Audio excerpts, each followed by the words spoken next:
കന്യാകുമാരിയിലുള്ള തോമയാർ കോവിൽ എന്ന് വിളിക്കുന്ന തിരുവിതാംകോട് അരപ്പള്ളിയുടെ പേര് ചരിത്രരേഖകളിൽ രേഖപ്പെടുത്തിയിട്ടുണ്ട്. ലോകത്ത് നിലനിൽക്കുന്ന ഏറ്റവും പഴക്കം ചെന്ന പള്ളിക്കെട്ടിടങ്ങളിൽ ഒന്നായാണ് അരപ്പള്ളി കരുതപ്പെടുന്നത്.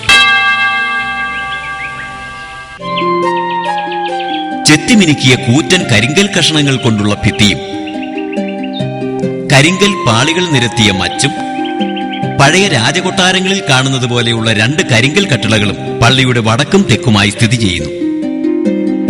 പള്ളിയുടെ വിവിധ ഭാഗങ്ങൾ കൊത്തുപണികളാൽ അലങ്കൃതമാണ്. പഴക്കം വിളിച്ചോതുന്ന പ്രത്യേകതരം നിർമ്മാണ ചാതുര്യവും ഇവിടെ ദൃശ്യമാണ്.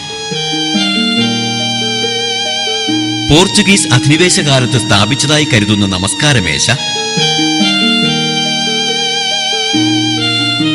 കരിങ്കല്ലാൽ നിർമ്മിതമായ ഒരു ജ്ഞാനസ്നാനത്തൊട്ടി, പഞ്ചലോകത്താൽ നിർമ്മിതമായ ധൂപക്കുറ്റി എന്നിവ ചരിത്രത്തിന്റെയും ക്രൈസ്തവ സംസ്കാരത്തിന്റെയും മുദ്രകളാണ്.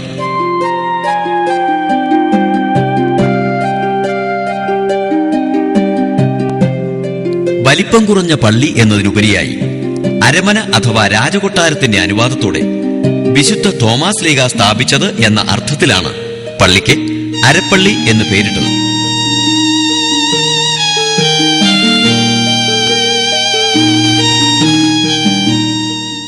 2007 ഡിസംബർ 16 മുതൽ തിരുവിതാംകോട് അരപ്പള്ളി വിശ്വാസികളുടെ തീർത്ഥാടന കേന്ദ്രമായി മാറിയിരിക്കുന്നു.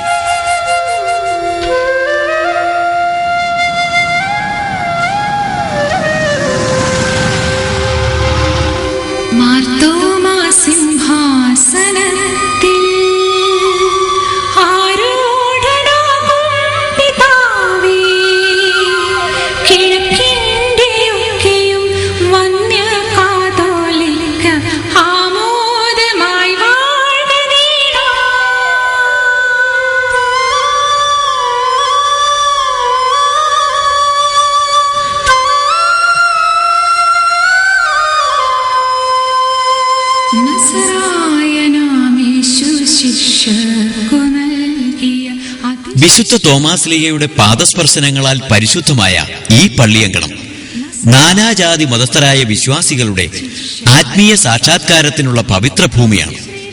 തിരുവള്ളുവരുടെ തിരുവെഴുത്തുകളിൽ ക്രൈസ്തവ വിശ്വാസ പ്രമാണങ്ങളുടെ നേർക്കാഴ്ചകൾ നിറഞ്ഞു നിൽക്കുന്നതായി വിലയിരുത്തപ്പെട്ടിരിക്കുന്നു. ഈ ചരിത്ര സത്യം ഒരു കാലഘട്ടത്തിന്റെ നേരും മതേതര വിശ്വാസികളുടെ ആഴമേറിയ ആത്മീയ വിശുദ്ധിയുമാണ്.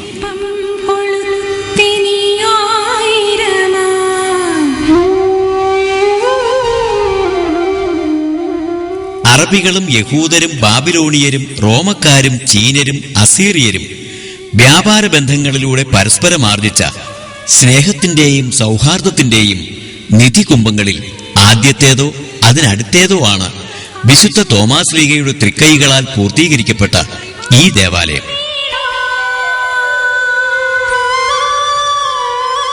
പള്ളിയോട് ചേർന്ന് നിർമ്മിക്കുന്ന പുതിയ പള്ളിമേടയുടെ തറക്കല്ലിടൽ ചടങ്ങ് ബെസേലിയോസ് മാർത്തോമ ദിദിമോസ് പ്രഥമൻ കാതോലിക്ക ബാവ തിരുമേനിയുടെ തിരുസാന്നിധ്യത്തിൽ നടന്നു.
തോമയാർ കോവിൽ എന്ന് വിശ്വാസികൾ നെഞ്ചിലേറ്റി ലാളിക്കുന്ന ഈ ദേവാലയത്തിന്റെ വിശുദ്ധി കന്യാകുമാരി ജില്ലയുടെ 4 അതിരുകൾ കടന്ന് ഒരു അന്തർദേശീയ തീർത്ഥാടന കേന്ദ്രമായി മാറിയിരിക്കുന്നു. മാർത്തോമൻ പാരമ്പര്യത്തെക്കുറിച്ചും വിശുദ്ധ തോമാസ് ലീഗയെക്കുറിച്ചും അറിയാനും മനസ്സിലാക്കാനും എത്തിച്ചേരുന്ന വിശ്വാസികൾക്കും വിദ്യാർത്ഥികൾക്കും ഇവിടം ഒരു ഗവേഷണ കേന്ദ്രം കൂടിയായിത്തീരുന്നു.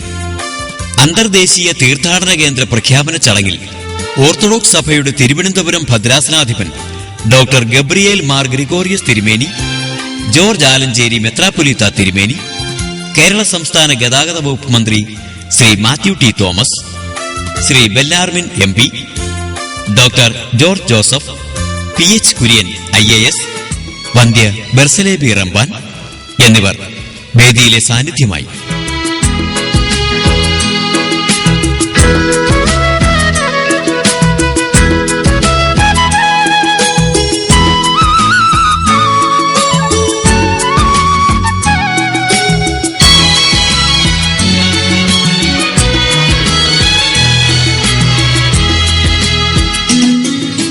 സംഘകാലത്തിന്റെ വിശുദ്ധ സ്മൃതികളിൽ തുടങ്ങുന്ന മാർത്തോമൻ പാരമ്പര്യത്തിന്റെ വാഴ്ത്തുകൾ 21-ാം നൂറ്റാണ്ടിന്റെ പൂർവാർദ്ധത്തിൽ വിശ്വസാമ്രാജ്യം ആകെ നിറയുന്നു. സ്വദേശത്തും വിദേശത്തുമുള്ള വിശ്വാസികളുടെ ആത്മസാക്ഷാത്കാര ഭൂമികയായി മാറുന്ന ഈ പുണ്യഭൂമി ഒരന്തർദേശീയ തീർത്ഥാടന കേന്ദ്രമായി ബെസേലിയോസ് മാർത്തോമ ദിദിമോസ് പ്രഥമൻ കാതോലിക്ക ബാവ തിരുമേനി പ്രഖ്യാപിച്ചു.